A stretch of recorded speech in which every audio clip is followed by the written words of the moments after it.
Good morning to all of you. My name is Ashutosh Singh, Assistant Professor in Mechanical Engineering Department.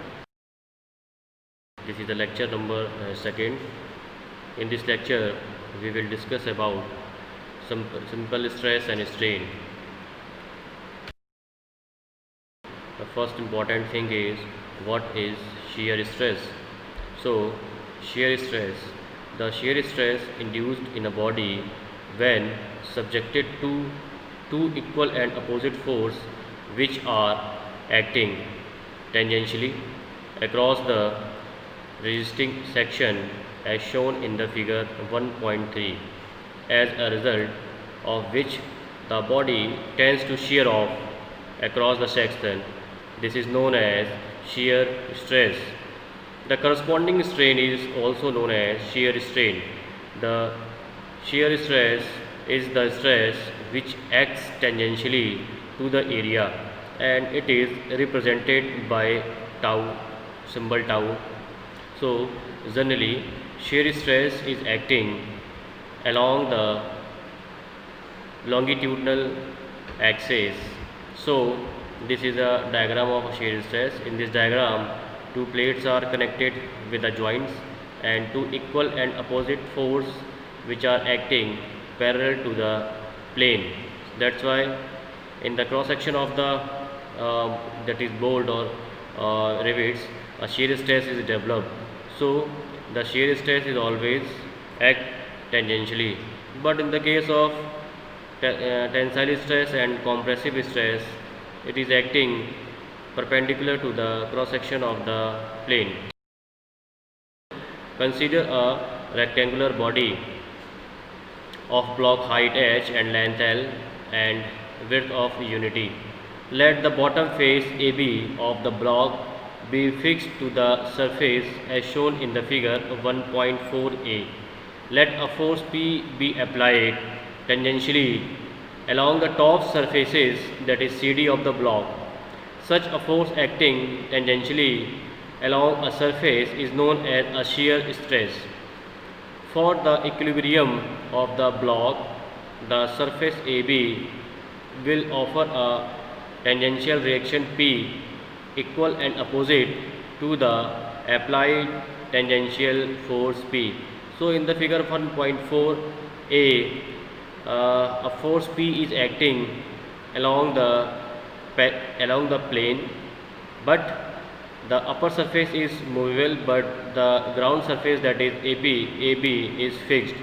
In that case, a reaction is developed opposite to the direction of the applied force P as shown in the figure 1.4c. So this force P will nullify the reaction force which is acting opposite to the direction of the applied force. So consider a section XX parallel to the applied force which divides the block into two parts.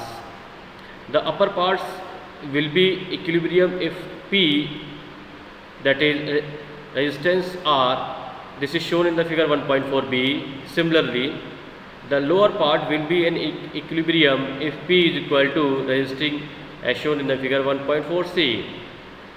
This resistance is known as the shear resistance, and the shear resistance per unit area is known as the shear stress, which is represented by tau. So mathematically, the shear stress tau is equal to the shear resistance divided by the shear area.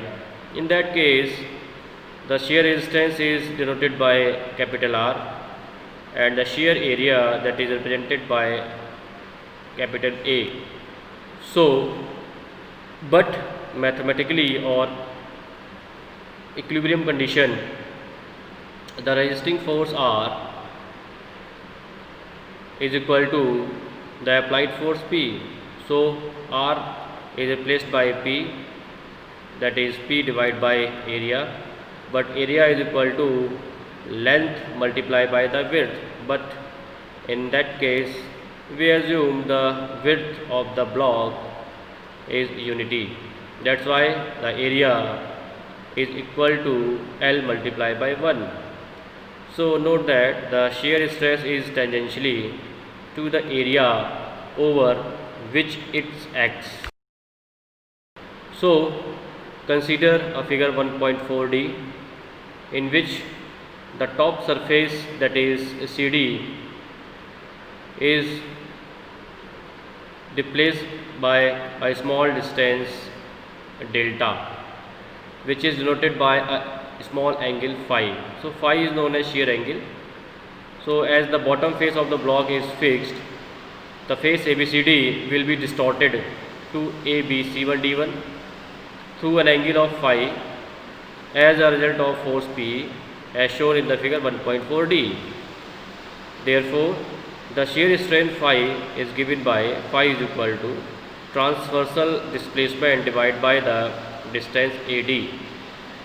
But the transversal displacement, that is DD1 divided by AD. So DD1 is equal to DL divided by H. So the shear strain is equal to DL divided by H. It is unitless. So elasticity and the elastic limit. When an external force acts on a body, the body tends to undergo some distortion. If the external force is removed and the block comes to its origin shape and size, the body is in a elastic body. So in mechanical engineering there are two types of limit, elastic limit and plastic limit. Up to elastic limit, Hooke's law, where Hooke's law is obeyed, but in the plastic region we cannot apply the Hooke's law. Or Hooke's law states that the stress is directly proportional to strain. Next is Hooke's law and elastic moduli.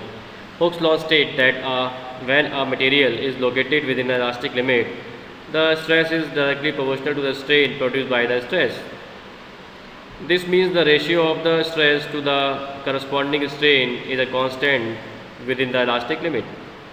This constant is known as modulus of elasticity or modulus of rigidity or elastic moduli.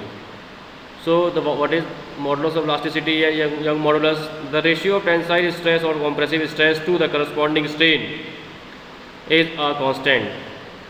This ratio is known as Young modulus and modulus of elasticity, and it is denoted by E. So E is equal to tensile stress divided by tensile strain or compressive stress divided by compressive strain. But we denote the stress is denoted by sigma. So E is equal to sigma by E, where E is equal to strain. So the unit of Young modulus will be Newton per meter square or Newton per millimeter square. So the next is modulus of rigidity or shear modulus. The ratio of shear stress to the corresponding shear strain within the elastic limit is known as modulus of rigidity or shear modulus. This is denoted by C or G or N. So G is equal to shear stress divided by shear strain, and it is equal to tau divided by phi. So the next is factor of safety. It is very important factor in case of machine design. We use this factor of safety in every numerical problem of the machine design. So what is factor of safety? It is defined as the ratio of the ultimate tensile stress to the working stress. Mathematically it is written as factor of safety is equal to ultimate stress divided by permissible stress. Next is two-dimensional stress system. Before knowing the relationship between the stress and the strain for two-dimensional stress system, we shall have to define longitudinal strain, lateral strain and the Poisson ratio. So what is longitudinal strain? When a body is subjected to an axial tensile load, there is an increase in the length of the body, but at the same time there is a decrease in the other dimension of the body at right angles to the line of action of the applied load. Thus the body is having axial deformation and also deformation at right angles to the line of action to the applied load, lateral deformation. The ratio of axial deformation to the original length of the body is known as longitudinal strain. The longitudinal strain is also defined as the deformation of the body per unit length in the direction of the applied load. So, we assume the L is equal to the length of the body and P is equal to tensile force acting on the body, and del L is equal to increase in the length of the body in the direction of P. So, therefore, the longitudinal strain is equal to change in length divided by original length. So, lateral strain is equal to the strain at right angles to the direction of applied load is known as lateral strain. Let a rectangular bar of the length L, width B and the depth H is subjected to an axial tensile load P as shown in the figure 1.5. The length of the bar will increase while the width and depth will decrease. So, assume delta L is equal to increase in length, delta B is equal to decrease in width, and delta D is equal to decrease in diameter or depth. So, longitudinal strain is equal to delta L divided by L, but in case of lateral strain it is denoted by delta B by B or delta D by D. The next is relationship between the stress and strain. So, consider a two-dimensional figure ABCD subjected to two mutual perpendicular stress sigma 1 and sigma 2 as shown in the figure 1.5a. So, sigma 1 and sigma 2 are the normal stress in x and y direction. So, consider the stress produced by the sigma 1. The stress sigma 1 will produce strain in the direction of x and also in the direction of y. The strain in the direction of x will be longitudinal strain, will be sigma 1 divided by a, whereas the strain in the longitudinal direction of y will be lateral strain, and it is equal to minus mu multiplied by sigma 1 divided by e. Now, consider the strain produced by the sigma 2. The stress sigma 2 will produce strain in the direction of y and also in the direction of x. The strain in the direction of y will longitudinal strain and will be equal to sigma 2 divided by a, whereas the strain in the direction of x will be lateral strain and it is equal to minus mu multiplied by sigma 2 divided by e. Let E1 and E2 is equal to total strain in x and y direction. Now, total strain in the direction of x due to stress is sigma 1 and sigma 2 is equal to sigma 1 divided by e minus mu sigma 2 divided by e. Similarly, total strain in the direction of y due to the stresses sigma 1 and sigma 2 is equal to sigma 2 divided by e minus mu sigma 2 divided by e.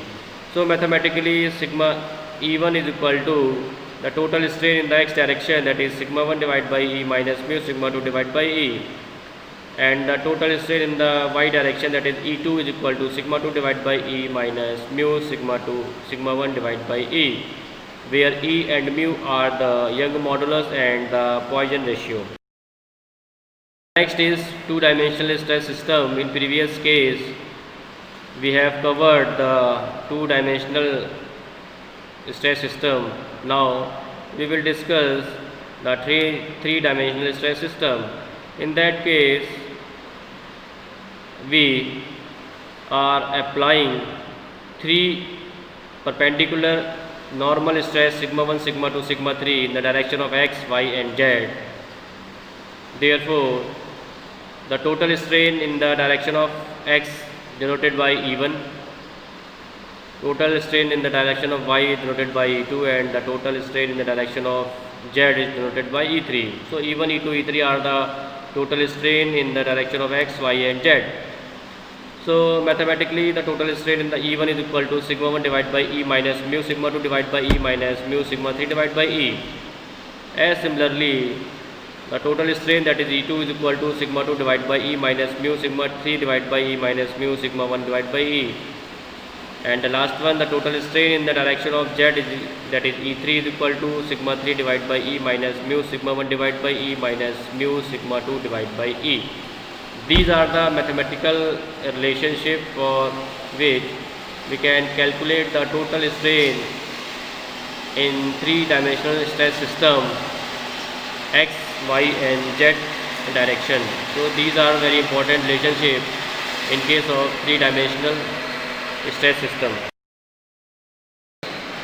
In this lecture we have covered the two-dimensional and three-dimensional stress system and as well as the basic concept regarding shear stress. In next lecture we will cover the principal stresses and principal strain in two-dimensional and three-dimensional stress system. So thank you.